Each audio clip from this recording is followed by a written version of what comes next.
What is up, y'all? So let's talk about the 2026 version of Supergirl.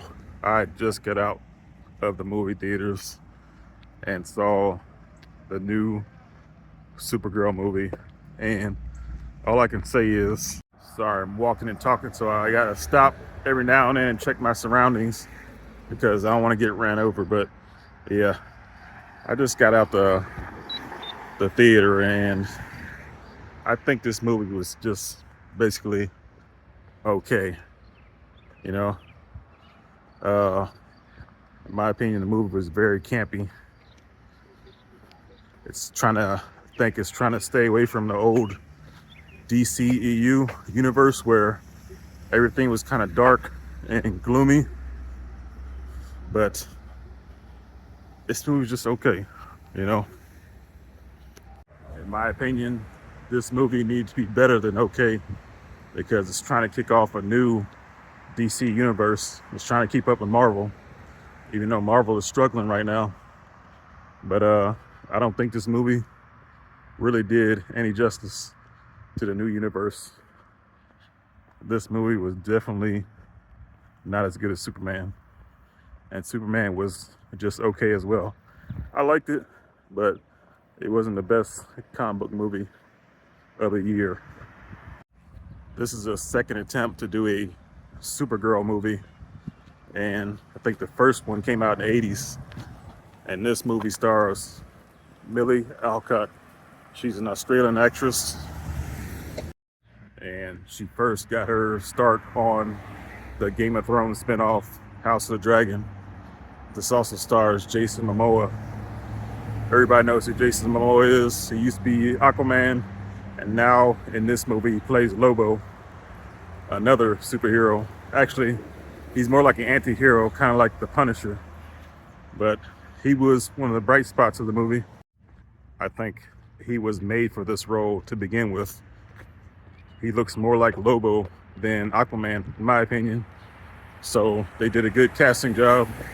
He played the role well as Lobo, but to me, he just wasn't in the movie enough. I think if he was in the movie more, you know, a lot of the action scenes would have more legs to it. It's just my opinion. The action scenes were like kind of mid. They weren't that good in my opinion. A lot of the scenes were kind of dark, you know. Supergirl went to different worlds and all the worlds kind of looked the same. Just had a stupid CGI background, you know, type of theme to it. Just wasn't really appealing to me.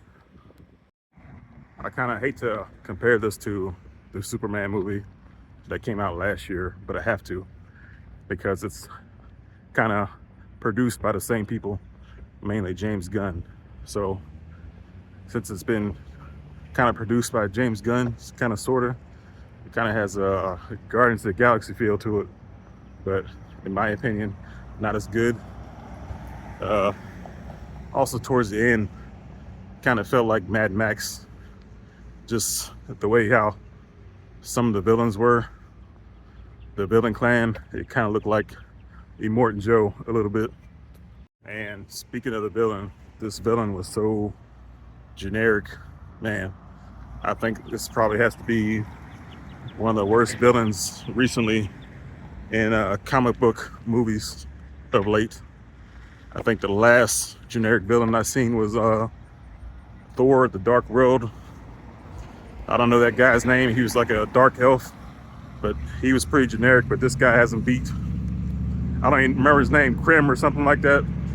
He's gonna be really forgettable. Some of the things I liked about this movie was it was kind of different, you know. It's always different when you have a female-led superhero, so it's gonna be different. The tone's gonna be different, but this kind of felt like the Marvels in tone. I know they want to make this movie for the masses, so it's gonna be kind of kiddie friendly, but towards the end of this movie I was kind of shocked on how dark it got. I don't want to spoil it, but towards the end Supergirl gets pretty dark. I'm just gonna leave it at that. Also, this movie kind of is lacking of different characters that Supergirl can play off of. All she has in this movie is a little girl, you know. Little girl in this movie did a good job, but, you know, I hate to compare it, but, you know, Superman had more characters in this movie. So that's kind of a dig for me, what I didn't like. I think she should have had more characters besides Lobo. You know, I think they should have had more cameos too. You know, more heroes or supervillains that we all know to kind of, you know, have that wow factor in the movie. This movie didn't have really a wow factor to it. It was just like generic. It was just okay. Like, you know, Superman had Mr. Terrific in there. He had Hawkgirl. He had a Green Lantern in there. So he had a lot of characters besides himself. And I think this movie was missing that. You know, DC has a lot of characters that they can pull from. And I think they dropped the ball on that. They should add more characters, more cameos. The previous Superman, Michael Cornsweet, he also has a few scenes in this movie, but they don't really impact anything. It adds nothing to the extended DC universe. I think he's just in there just because this is Supergirl. But yeah, but y'all, that's all I got for this little mini review, if you want to call it a review. But if y'all seen Supergirl, let me know what y'all thought about it. And if you please leave a like, hey, hit the subscribe button, hey, leave a comment. All that helps me out. Until next time, I'll holla at y'all. Peace.